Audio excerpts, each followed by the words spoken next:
నమస్తే. National commission for men ఖచ్చితంగా ఉండాల్సిందే అంటున్నారు. దీనికి సంబంధించి చాలా పోరాటాలు కూడా చేశారు. ఆయన ఎవరో కాదు, మనతో పాటు ఉన్నారు శేఖర్ భాషా గారు. మరి వారితో మాట్లాడదాం. అంటే చాలా రోజుల నుంచి దీనికి సంబంధించి వార్తలు వస్తూ ఉన్నాయి. బట్ ఇది ఎంతవరకు ఇంప్లిమెంటేషన్ సాధ్యమవుతుంది? ఒకవేళ పురుషులకు కనుక ఇలాంటి హక్కులు వచ్చినట్లయితే వాళ్ళకి ఎలాంటి ఎడ్జింగ్ అనేది జరుగుతుంది, ఎలాంటి ఫెచ్చింగ్ అనేది కలుస్తుంది అనే విషయాలు మాట్లాడదాం. మనతో పాటు శేఖర్ భాషా గారు ఉన్నారు. నమస్తే అండి. సో అంటే ఇన్ని రోజులు మహిళల హక్కులు దానికి సంబంధించిన కమిషన్ల పైన మనం మాట్లాడుకుంటూ వస్తున్నాం. అంటే ఈ మధ్య కాలంలో బేస్డ్ ఆన్ కొన్ని సంఘటనల దృష్ట్యా మెన్ కమిషన్ కావాలని మీరు గట్టిగా చెప్తూ ఉన్నారు. అంటే ఈ కొన్ని ఘటనలను బేస్ చేసుకునే ఒక కమిషన్ తీసుకురావాల్సిన నెసిటీ నిజంగా ఉందంటారా? అంటే మీరు ఒకప్పుడు ఒక 20-30 ఏళ్ల క్రితం ఈ వరకట్న చావులు, మహిళలపైన వేధింపులు, అత్తమామల కిరసనాలు పోసి తగలబెట్టేడాలు, ఇవన్నీ కూడా ఆన్ డైలీ బేసిస్ మనం న్యూస్లో చూస్తూ ఉండేవాళ్ళం ఒకప్పుడు. మేబీ మీ చిన్నప్పుడు మీరు పుట్టకముందు ఆ టైంలో ఉండొచ్చు. బట్ తర్వాత కూడా కొన్నాళ్ళు ఫ్రీక్వెన్సీ తగ్గింది. ఎందుకంటే there was special commission for మహిళల కోసం ప్రత్యేక కమిషన్ అండ్ అలాగే వాళ్ళ కోసం ప్రత్యేక చట్టాలు 498 ఇలాంటివన్నీ కూడా తీసుకురావడం వల్ల కొంత సమాజంలో అది తగ్గింది. అండ్ అలాగే మహిళల్లో కూడా ఎడ్యుకేషన్ పెరిగింది, వాళ్ళు సెల్ఫ్ సస్టైనబుల్గా వాళ్ళంతరికి వాళ్ళు సంపాదించుకొని బతకగలుగుతున్నారు. సో దీనివల్ల ఆ డిపెండెన్సీ తగ్గింది. దానివల్ల ఇవన్నీ కూడా తగ్గుతూ వస్తున్నాయి. ఇప్పుడు ఇవాళ మనం చూస్తుంటే అప్పట్లో 30 ఏళ్ళ క్రితం మనం ఎలాంటి న్యూస్లు అయితే చూస్తున్నాం, ఇవాళ రేపట్లో డ్రమ్లో, బ్లూ డ్రమ్లో ఒకసారి, గ్రీన్ డ్రమ్లో ఒకసారి మొగుళ్ళని కేసు చంపేయడం, బాత్రూమ్ టైల్స్ ఓపెన్ చేసి దాంట్లో మొగుని పెట్టేసి సిమెంట్ వేసి చంపేయడం, ఇంకా ఎన్ని రకాలు మనం చూస్తూనే ఉన్నాం. సోనమని, పూనమని, ఇంకా త్రిష శర్మ అని, ఇక్కడ కూడా విత్ ద హెల్ప్ ఆఫ్ మెన్నే ఉన్నారు కదా. ఎస్ ఇక్కడ మనం గమనించాల్సింది ఏంటంటే మహిళలు డైరెక్ట్గా వాళ్ళు క్రైమ్ అనేది ఇంటెన్షన్ ఉంటుంది చెయ్యాలని. ఇప్పుడు వాళ్ళకి కత్తో లేకపోతే ఏదో ఒకటి చేయాలి, మనిషిని చంపడానికి ఏదైనా కావాలనుకున్నప్పుడు మన శక్తి సరిపోదు అనుకున్నప్పుడు వేరే రకంగా, అంటే వీడు నిద్రపోతున్నప్పుడు నిద్ర మాత్రలు కలిపో, లేకపోతే ఆదమర్చున్నప్పుడు వెనకాల నుంచి పొడి చేయడము, ఇటువంటి వాటికి చేస్తారు. ఎందుకంటే మగాళ్ళు జనరల్గా మీద పడి కొట్టేయడము, ఆ ఆవేశంలో ఏదో దొరికితే అది కొట్టేసి చంపేయడము, అటువంటి జరిగే అవకాశం ఉంది. బట్ ఆడవాళ్ళకి అలా కాదు. వీళ్ళు వెళ్ళి మీద పడినా కూడా వాళ్ళు తిరగబడి రక్షించుకొని పారిపోయే అవకాశాలు ఉన్నాయి. కాబట్టి పకడ్బందీగా ప్లాన్ చేస్తారు. అసలు ఎక్కడ కూడా డౌట్ రాకుండా చాలా ప్రేమ నటిస్తూ, ఆ అమ్మాయి సియా గోయల్ని చూడండి, అసలు అతనితో డేటింగ్లు, అతనితో ₹1,00,00,000 గిఫ్ట్లు అన్నీ తీసుకొని ఫైనల్గా కొండపైకి తీసుకెళ్ళి అక్కడి నుంచి ఒక్క తోపు తోసేసింది. కళ్ళు తెరిచి చూపిసే లోపల అయిపోయింది. సో ఇలాంటివే జరుగుతాయి. అంతా ఆదమర్చున్నప్పుడు జరుగుతాయి. ఇవాళ రేపట్లో దీనివల్ల ఏమవుతుందంటే మన భార్య మనల్ని ఎందుకు చంపుతుందిరా అని ఇన్సూరెన్స్ డబ్బుల కోసం చంపేస్తున్నాడు. ఇన్ని రకాలు రోజుకి పిల్లల్ని చంపేస్తున్నారు. మొగుడిని పక్కన పెట్టండి, వేరేవాడు వస్తున్నాడు పిల్ల అడ్డమైపోతుందని చెప్పి పిల్లల్ని చంపేస్తారు. కుత్బులాపూర్లో 3 పిల్లల్ని చంపేసింది ఒక ఆవిడ. సో ఇక్కడ మనకి ప్రశ్న లేవనెత్తేది ఏంటంటే, సరే ఇవాళ రేపట్లో మగాళ్ళ మీద జరుగుతున్న ఇవన్నీ కూడా తెలుస్తున్న నేపథ్యంలో మగాడు కొంచెం జాగ్రత్తగా ఉంటే పర్లేదు, వాడిని వాడు బచాయించుకోగలరు. కానీ నిజానికి మగాడికి ప్రొటెక్షన్ ఆడవాళ్ళ కన్నా చట్టం నుంచి, పోలీసుల నుంచి ఎక్కువ కావాలి. ఆడవాళ్ళు చేస్తున్న హత్యలు తక్కువ, చట్టము పోలీసులు అవి మిస్యూజ్ కాబట్టడం వల్ల జరిగే హత్యలు. ఇప్పుడు అతుల్ సుభాష్ ఉన్నాడు అనుకోండి, అతను చంపింది వాళ్ళ ఆవిడ కాదు, వాళ్ళ ఆవిడ వెళ్ళి కేసు పెట్టింది, మిగతాదంతా చట్టం చేస్తుంది. ఆర్బిటరీ అరెస్టులు ఉన్నా లేకపోయినా తీసుకెళ్ళి లోపల పడేయడం, వాళ్ళ అమ్మని వాళ్ళ నాన్నని 498 కేసుల కింద ఇలా చట్టం చేసే హత్యలు ఎక్కువ ఉన్నాయి. అసాంఘికంగా మాట్లాడుతున్నాను అనుకో, ఏకంగా సుప్రీంకోర్టు జడ్జి వ్యాఖ్యానించారు, it has become legal terrorism. అంటే ఈ 498 లాంటివన్నీ కూడా ఒకప్పుడు దీనికి మంచి కోసం పెట్టినవి, వీటిని చాలా తప్పుడుగా వాడుకుంటూ ఇది చేస్తున్నారు. సో విచక్షణారహితంగా ముందు వెనక చూసుకోకుండా వీళ్ళు ఆడవాళ్ళ కేసు పెడితే తీసుకెళ్ళి లోపల వేసేయడం అనేది కరెక్ట్ కాదు. సో కొంత ఎంక్వైరీ జరగాలి, ముందు వెనక లేకుండా. అలాగే మగాడు వెళ్ళి నిజంగానే నన్ను కొట్టేస్తోంది, చంపేస్తోంది బాబోయ్ అని చెప్పి వెళ్ళి కేసు పెడదాం అనుకున్నా కూడా పోరా అని చెప్పి వాడిని పక్కకు వేస్తారు. ఇది చాలా మెయిన్ పాయింట్. వాడికి అసలు అవకాశమే లేదు. ఇక దీంతో పాటు పిల్లల్ని చూసుకోనివ్వకుండా తల్లులు ఏం చేస్తారంటే పిల్లల్ని తీసుకెళ్ళిపోయి తండ్రిని చూడనివ్వకుండా నానా రకాలుగా చేస్తే ఆ తండ్రి పడే మనోవేదన చాలా దారుణంగా ఉంటుంది. అంటే జనరల్గా పిల్లలు తల్లి దగ్గరే ఉండాలని మనకు ఉంటుంది కదా. ఉన్నాయి. సో అవును. సో ఇప్పుడు దీనికి చట్టం ఏం చెప్తుంది అంటే, మనకి పిల్లల్ని కనాలి అన్నా అంటే అది ఆవిడ డిసిషన్. ఒక మహిళ ఒకవేళ తనకి ప్రెగ్నెన్సీ వచ్చింది అని తెలిసినప్పుడు అది ఉంచుకోవాలా లేదు వద్దనుకోవాలా అనేది కంప్లీట్గా ఆవిడే డిసిషనే అని చెప్పి కొన్నాళ్ళ క్రితం ఒక తీర్పు చేసుకున్నారు. సో దీనికి కారణం ఏంటంటే, మోయాల్సింది పాపం బాధపడాల్సిందే ఆవిడన్నప్పుడు నువ్వు పక్కన కూర్చొని నువ్వు నాకు పిల్లలు కావాలి అని చెప్పి కనమంటే షాజహాన్ ముంతాజ్కి తాజ్మహల్ కట్టించాడు కదా, 15 మంది పిల్లల్ని కంది ఆవిడ, 16 కాన్పులు చచ్చిపోయింది ఆవిడ. పిల్లల్ని కానీ మిషన్ లాగా చేసేస్తున్నారు వీళ్ళనే కోణంలో పెట్టారు. కానీ ఇక్కడ ఇంకొకటి ఏమవుతుందంటే చట్ట ప్రకారం మగాడికి పిల్లల మీద ఎటువంటి హక్కు లేకుండా పోతుంది. అంటే సరే నా దగ్గర ఇప్పుడు డబ్బులు లేవు, ఏదో సంసారం చేసుకున్నప్పుడు ఏదో మన ప్రెగ్నెన్సీ వచ్చింది, ఇప్పుడు వద్దు కొన్నాళ్ళు ఆగి కందాం అన్నప్పుడు లేదు నేను కంటాను అన్నప్పుడు హీ హాజ్ నో సే. అలాగే మన కన్నా ఇప్పుడు నా దగ్గర వెల్ ఆఫ్ ఉంది అంటే లేదు నా అందం చెడిపోతుంది నేను కనను అంటే ఈయనకి ఏ ఆప్షన్ లేదు. కందామన్నా వద్దన్నా ఆవిడ ఆప్షన్. కానీ కన్న తర్వాత పెంచే బాధ్యత మాత్రం ఇది. అంటే 18 ఏళ్ల పాటు ఆవిడ డబ్బులు ఉన్నా లేకపోయినా ఆవిడ ఉద్యోగం చేసినా చేయకపోయినా 18 ఏళ్ల పాటు వాళ్ళ ఆలన పాలన బాధ్యత నీదే. బట్ ఒకవేళ కనుక మీరు విడిపోయే టైంలో కేసేస్తే పిల్ల ఆవిడ తీసుకెళ్ళిపోవచ్చు, ఆవిడ తీసుకెళ్ళి పెట్టుకుంటుంది, డబ్బులు నువ్వు కట్టు. అంటే ఎంత క్రూయల్గా ఉన్నాయి లాస్ చూడండి. అంటే నా పిల్లవాడు కాదా, నాకు పిల్లవాడికి సంబంధం లేదా, కేసేస్తే ఆవిడ తీసుకెళ్ళిపోద్ది, కనాలని చెప్పే హక్కు లేదు, తర్వాత నేను పెంచుకుందాం అనుకునే హక్కు లేదు, కేవలం నన్ను ఒక ఏటీఎం లాగా మాత్రమే చూస్తుంది సమాజం అనే కోణంలో. మీకు ఒక చిన్న ఎగ్జాంపుల్ చెప్తాను. రీసెంట్గా నేను జంతర్ మంతర్లో పోయి ఢిల్లీలో ధర్నా చేయడానికి వన్ ఆఫ్ ద రీజన్ ఆ సైంటిస్ట్, మన తెలంగాణ మేబీ గర్వపడగల ఒక సైంటిస్ట్, ఆయన ఫార్మస్ చాలా సంచలనమైనవి కనిపెడుతున్నారు. ఆయనకి వాళ్ళ భార్యతో మనస్పర్ధలు ఏవో ఉండే, 7 ఏళ్ల పాప అనుకుంటా. ఆయనకి గొడవ అయింది, వేరే ఆయన మీద ఏదో 498 కేసులు పెట్టేసి పుట్టింట్లో ఉంటుంది, ఖమ్మం దగ్గర ఇక్కడ సత్తెనపల్లి ఇక్కడ. సరే ఆవిడ ఆ పాప పుట్టినరోజు ఆ రోజు ఎలాగైనా సరే ఆ అమ్మాయికి ఒక గిఫ్ట్ కొనుక్కొని పాపం హైదరాబాద్ నుంచి అక్కడికి వెళ్ళి ఆ ఖమ్మం సత్తెనపల్లి దగ్గరికి వెళ్ళి చూద్దాం ఒకసారి గిఫ్ట్ ఇచ్చిపోతానని చెప్తే నో, గేట్ మొహం మీద పడేసి ఆయన లేదు నేను చూసే పోతాను, ఒక్కసారి చూడకుండా పోను, నేను కూతురిని చూసిపోతాను ఇది అంటే ఆ గిఫ్ట్ ఆడు మొహాన్ని కొట్టి చేస్తే అక్కడే బయట ఇస్తాడు మనిషి. పోలీసులకు ఫోన్ చేస్తే కిడ్నాప్ చేయడానికి వచ్చాడని చెప్పి కేసు పెట్టి పోలీసులు బలవంతంగా ఈడ్చి పడేసి అతని మీద అక్కడేదో ఎఫ్ఐఆర్ పెట్టారు. ఇతను అంత ప్రెస్టీజియస్గా అంత జాబ్ చేసుకొని అంత గౌరవం పొందే ఆయన అంత చిల్లరగా డీల్ చేసేటప్పటికీ ఆయన తట్టుకోలేక కూతుర్ని కనీసం చూసుకోలేని బతుకు నా బతుక ఎంత సంపాదించని చెప్పి చచ్చిపోయాడు, ఆత్మహత్య చేసుకుని. ఇలా చాలామంది తండ్రులే ఉన్నారు. అంతెందుకమ్మా మన యాంకర్, ఒక ప్రముఖ యాంకర్, ఆవిడ పెద్ద సినిమాల్లో కూడా చేస్తారు. ఆవిడకి ఆవిడ భర్తతోటి మనస్పర్ధలు వచ్చినాయి. సరే ఏదో అన్ని విడిగా ఉంటున్నారు, కానీ ఆయన మీద కేసులు పెట్టారు, డైవర్స్ కోసం ఏదో జరుగుతుంది. కూతుర్ని చూసుకుందామని చెప్పి ఆయన వచ్చినప్పుడు కూడా కూతుర్ని చూడనివ్వకుండా బాడీ గార్డులను పెట్టి ఇది చేస్తే ఆయన ఆ కూతురు ఆ స్కూల్కి వెళ్ళే దారిలో ఒక చోట ఇల్లు అద్దెకి తీసుకొని ఒక్కసారి ఒక చూపు నోచుకోకపోతానా, ఇలాంటి కొన్ని వందల వేల మంది తండ్రుల వేద ఉంది. అంటే ఈ చట్టాల మీద పోరాడాల్సిన అవసరం ఉంది.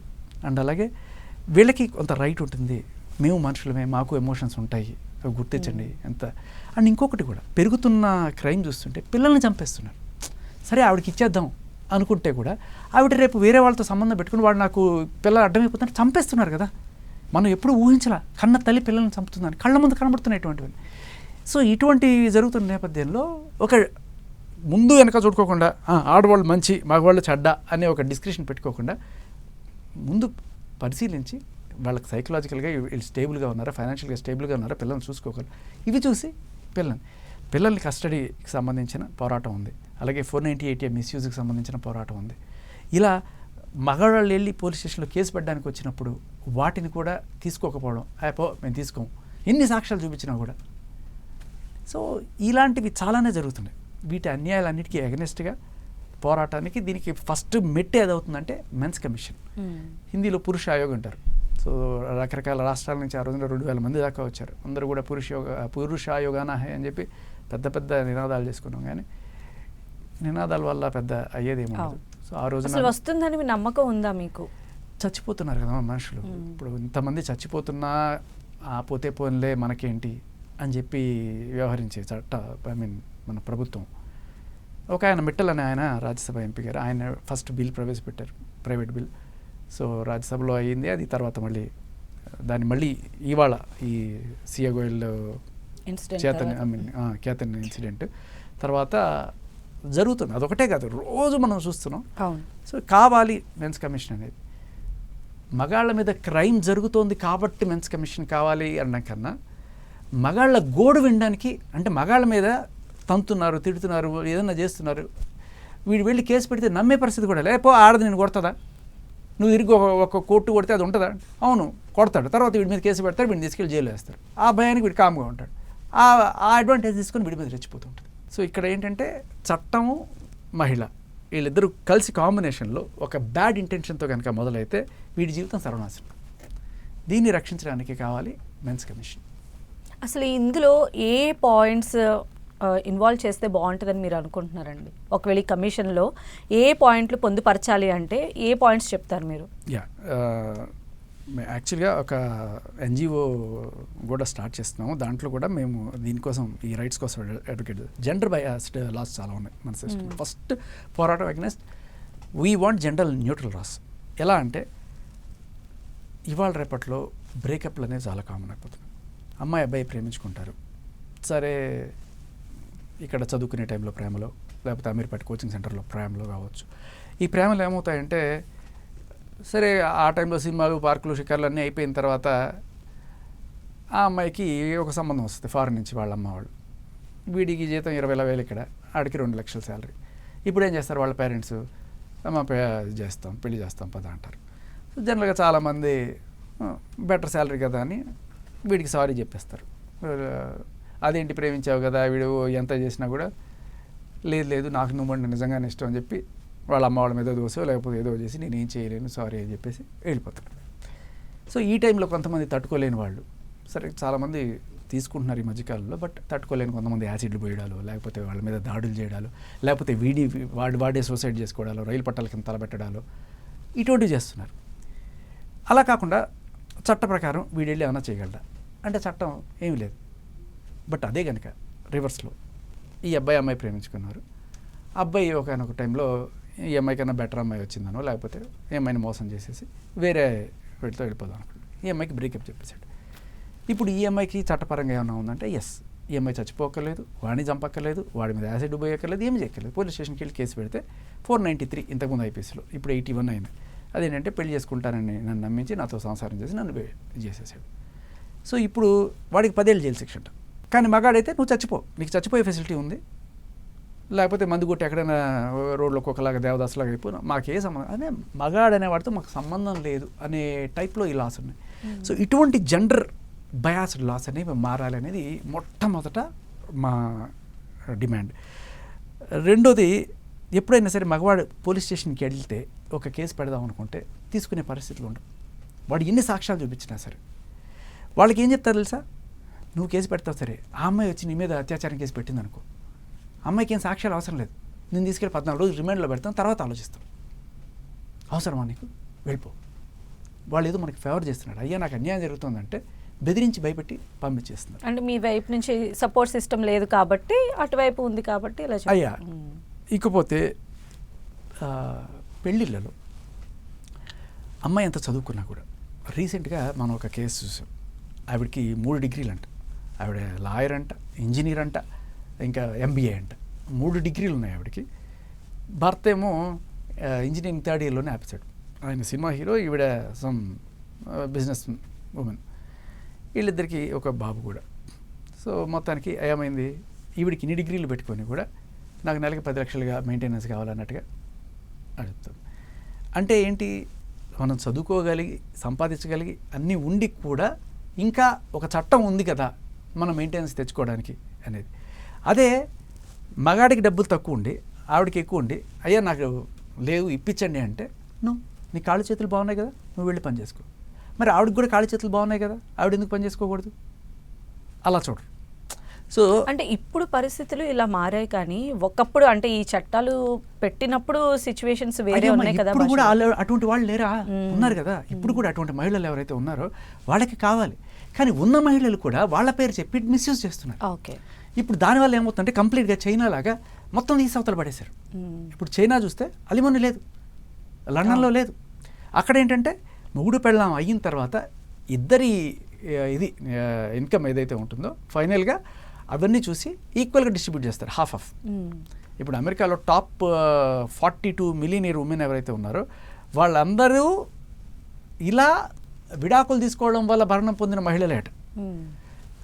అంటే ఇదొక బిజినెస్ అయిపోతుంది. అంటే నాట్ జస్ట్ మన ఇండియాలోనే ఇలా ఉందనుకుంటే అమెరికాలో కూడా అలా పెడుతుంది, బట్ చైనాలో అలా లేదు. ఇప్పటి ఇవన్నీ మారుతున్నాయి. లండన్లో మారిపోయింది, ఇప్పుడు అమెరికాలో కూడా మార్పులు వస్తున్నాయి. కాకపోతే ఇక్కడ ఏంటంటే ప్రీనప్ అగ్రిమెంట్స్ అని ఉంటాయి. అంటే పెళ్ళికి ముందే ఇదిగో మేము ఇంత కట్నం ఇస్తున్నాము, లేకపోతే నేను ఇంత తీసుకొస్తున్నాను టేబుల్కి, మా అమ్మాయికి 5 ఎకరాల పొలం ఉందో, లేకపోతే ఇది ఇస్తున్నాం, మేము ఇస్తున్నాం, మా అబ్బాయికి ఇంత ఉంది, నీ ఉద్యోగం ఇది, నా డబ్బులు ఇది, నా డబ్బులు ఇది. సో ఒకవేళ విడిపోతే ఏంటి అని ముందుగానే రాసేసుకుంటే ఏ ప్రాబ్లం లేదు. దాన్ని ప్రీనప్ అంటారు. ఇప్పుడు అమెరికాలో ఏం చేస్తున్నారంటే ఇట్లా మిస్యూజ్ చేస్తున్నారని చెప్పి ముందుగానే ఇదిగో నా పేరు మీద ఈ ఆస్తులు ఉన్నాయి, 10 ఇళ్ళు ఉన్నాయి, 10 కమర్షియల్ ప్రాపర్టీస్ ఉన్నాయి, ల్యాండ్లు ఉన్నాయి. ఒకవేళ కనుక నువ్వు మనం పెళ్ళి అయిన తర్వాత ఇవన్నీ కూడా నాకు కావాలంటే కుదరదు, ఇదిగో ఈ ఒక ప్రాపర్టీ మాత్రమే నాది, అలాగే నీకు సంబంధించి ఏమున్నాయి ఇవి మాత్రమే మనం మాట్లాడుకోవాలి. Also let's not discuss about property. ఇది ప్రాపర్టీకి సంబంధం లేదు. విడిపోతే you go on your own, I go on my own, because you are abled women, I'm an abled man. ఈ కోణంలో ప్రీనప్ అగ్రిమెంట్స్ అనేవి ఉన్నాయి. మన భారతదేశంలో వాటికి ఇంకా చెల్లుబాటు రాలి. ఇవి లీగలైజ్ చేయాలి అనే డిమాండ్ ఉంది. ఎందుకంటే ముస్లిం వివాహ వ్యవస్థలో నికానామా అంటారు. నికానామా అంటే వాళ్ళు రాసుకుంటారు చాలా క్లియర్ కట్గా పెళ్ళిలో. అమ్మాయికి ఇంత మెహర్ అని ఇస్తారు. అంటే మనం అబ్బాయిలకి కట్నం ఇస్తాం కదా, అక్కడ అమ్మాయిలకి వాళ్ళు మెహర్ అని ఇస్తారు. ఇన్ కేస్ ఒకవేళ కనుక విడిపోతే షీ కెన్ కీప్ ద మెహర్. ఆ అమ్మాయి ఆ డబ్బులు ఉంచుకోవచ్చు విడిపోతే. వీడు తలాక్ చెప్పేసిన తర్వాత ఆ అమ్మాయికి అది సేఫ్టీ నెట్గా ఉంటుంది. ఆ అమ్మాయికి ఒకవేళ విడిపోయిన తర్వాత, ఒకవేళ లేని పక్షంలో కూడా ఒక 3 నెలల్లో 6 నెలల్లో ఈ అబ్బాయి అమ్మాయికి భరణం ఇస్తాడు. బట్ అంతకు మించలేదు. బట్ ఇక్కడ హిందూ చట్టంలో ఏంటంటే లైఫ్ లాంగ్ ఏటీఎం లాగా వాడుతున్నారు. మీరు గమనించి ఉంటారు, ఈ మధ్యకాలంలో ఆవిడ 7 మందిని పెళ్లి చేసుకుంది, 7 మంది దగ్గర కూడా భరణాలు వసూలు చేస్తుంది. ప్రతి ఒక్కరి మీద కూడా 3 నెలలకు ఒకసారి 498 పెట్టడం, వాడి దగ్గర 30-40 లక్షలు సెటిల్మెంట్ గుంజడం, అది అయిపోయిన తర్వాత ఇంకోని పెళ్లి చేసుకోవడం. జడ్జి షాక్ అయిపోయాడు. అంటే వీటిని ఎంత చక్కగా ఉపాధి హామీ పథకాల్లాగా వాడుకుంటున్నారు అనేది ఒకటి జరుగుతుంది. సో ఇలా ఇంకొక కొన్ని డిమాండ్స్ ఏంటంటే, ఒకళ్ళు హనీ ట్రాపర్ అని తెలిసింది, లా అబ్యూజర్ అని తెలిసింది, వాళ్ళని బ్లాక్ లిస్ట్ చేయండి. వీళ్ళు ఈ స్టేషన్లో కేసు పెట్టి మళ్ళీ ఆ స్టేషన్లో వీళ్ళకి తెలియకుండా ఇక్కడ ఒక కేసు చెప్తాను మీకు. మొగుడు మీద 498తో స్టార్ట్ అయింది ఆడు. మొగుడు బంధువులు 16 మందిని పెట్టి, సరే వాళ్ళందరినీ అరెస్టులు చేశారు, ఏదో అయింది. మొత్తానికి ఒక ఏంటి కేసు ఏంటంటే అబార్షన్, బలవంత అబార్షన్ చేయించాడు ఇష్టం లేకపోయినా కూడా అని చెప్పి. 6 నెలలు తిరగకుండా ఇక్కడ అన్నవరంలో కేసు పెట్టి, కాకినాడలో ఇంకొకటి తగులుకొని వాడితో పెళ్లి కూడా చేసేసుకొని, తర్వాత ఎందుకయింది అని చెప్పి వాడి మీద కేసు పెట్టడానికి వెళ్ళింది. ఏది, వీడు నన్ను మోసం చేశాడంటే, అదేంటమ్మా నీకు ఆల్రెడీ పెళ్ళైనట్టుగా ఎక్కడో ఉంది అంటే, లేదు సార్ అతను నపుంసకుడు, అందుకే నేను ఇతను చేసుకున్నానని చెప్పి. మరి నపుంసకుడు అయితే అబార్షన్ ఎట్లా చేయించాడు అంటే, ఒక 70 కిలోమీటర్ల దూరంలోనే ఆ పోలీస్ స్టేషన్ తెలియకుండా ఈ పోలీస్ స్టేషన్లో, ఈ పోలీస్ స్టేషన్ తెలియకుండా బాపట్ల పోలీస్ స్టేషన్లో, బాపట్ల పోలీస్ స్టేషన్ తెలియకుండా ఇలా హైదరాబాద్ వచ్చి ఇక్కడ, ఇలా వరుసగా 3 నెలలకి ఈవిడ చేసుకుంటూనే పోతూ ఉంటుంది. అంటే వాళ్ళకు వృత్తి అది. వాళ్ళ పెట్టుబడి ఏంటి? పోలీస్ చట్టం, చట్టంలో ఉన్న లూప్ హోల్స్, పోలీసులు ఆడవాళ్ళకి ఇచ్చే ఆ గౌరవం, దాన్ని మిస్యూజ్ చేసుకోవడం వల్ల ఏమవుతుంటే ఇటువంటివి పెరగడం వల్ల నిజమైన బాధితులు ఎవరైనా వచ్చినా కూడా రేపు వాళ్ళకి న్యాయం జరిగే పరిస్థితి ఉంటుంది. సో ఇటువంటివి ఆ హనీ ట్రాపర్స్ డేటాబేస్ అనేది మెయింటైన్ చేయడం, అండ్ అలాగే ఆధార్ కార్డు బేస్ చేసుకుని వాళ్ళు కంప్లైంట్ ఇవ్వడానికి వచ్చినప్పుడు జస్ట్ చెక్ చేస్తే వీళ్ళు ఇంతకుముందు ఎటువంటివి చేస్తున్నారా అనేది కూడా తెలుసుకోవడం అనేది చాలా ఇంపార్టెంట్.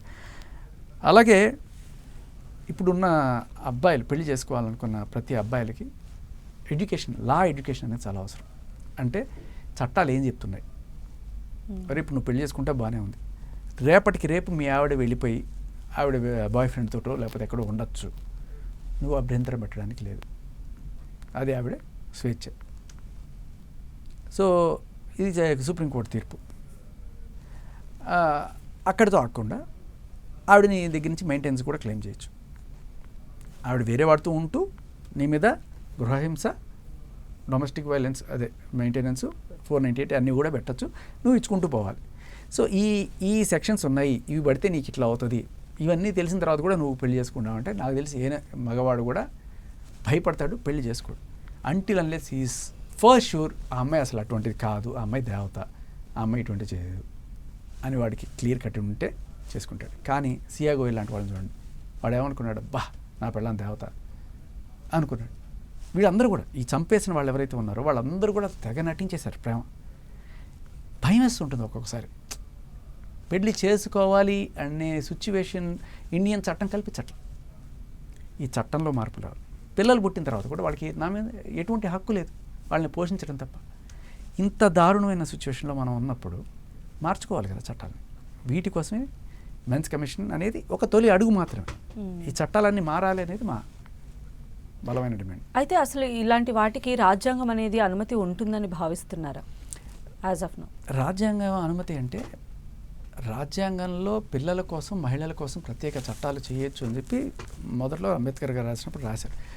దాన్ని వాడుకొని మన వాళ్ళు రకరకాల స్కీములు పట్టుకొచ్చారు.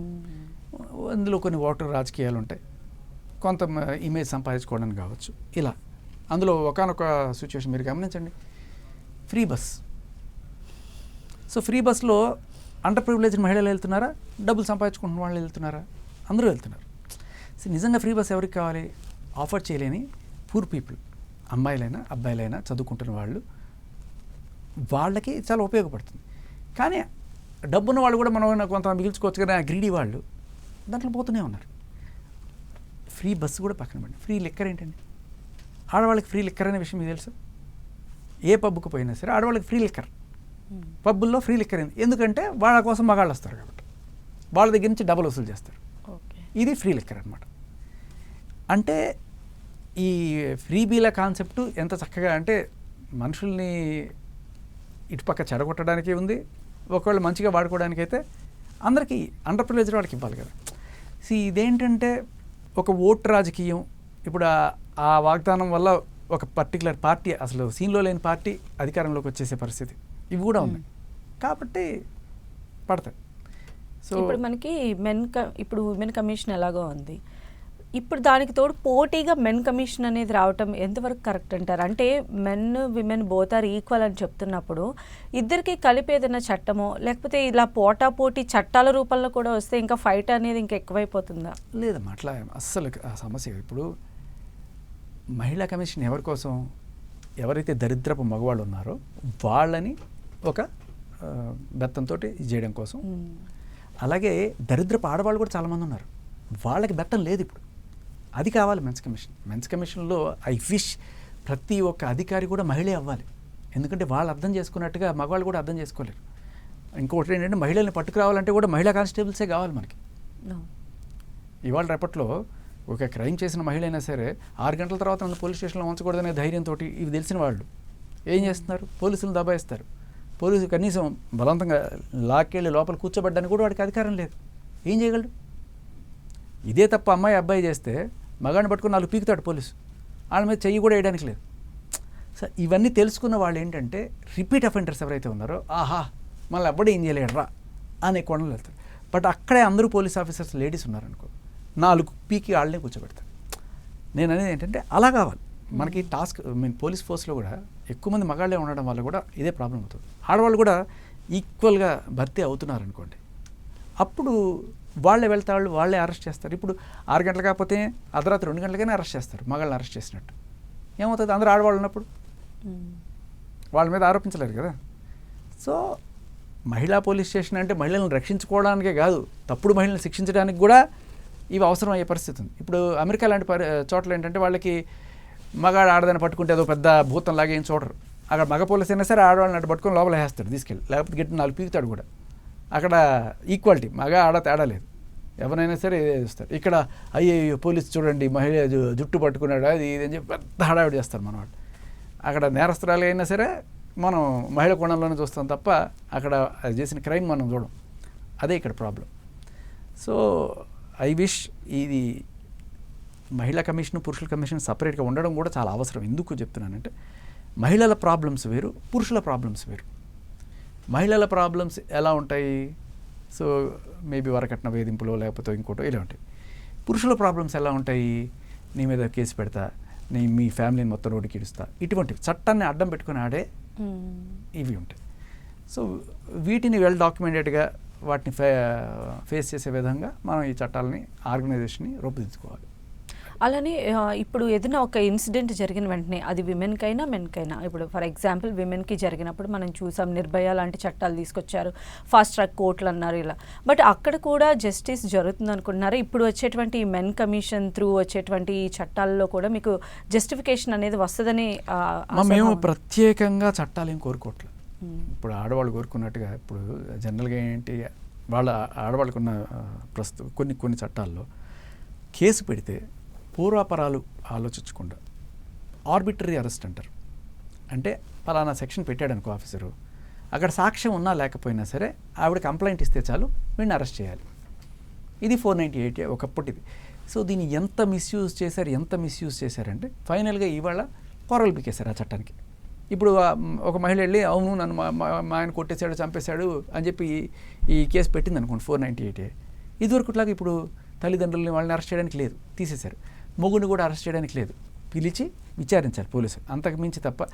అంటే ఇంత దారుణంగా ఇది మారడానికి కారణం ఏంటి? మహిళలు దించేసిన మిస్యూజ్.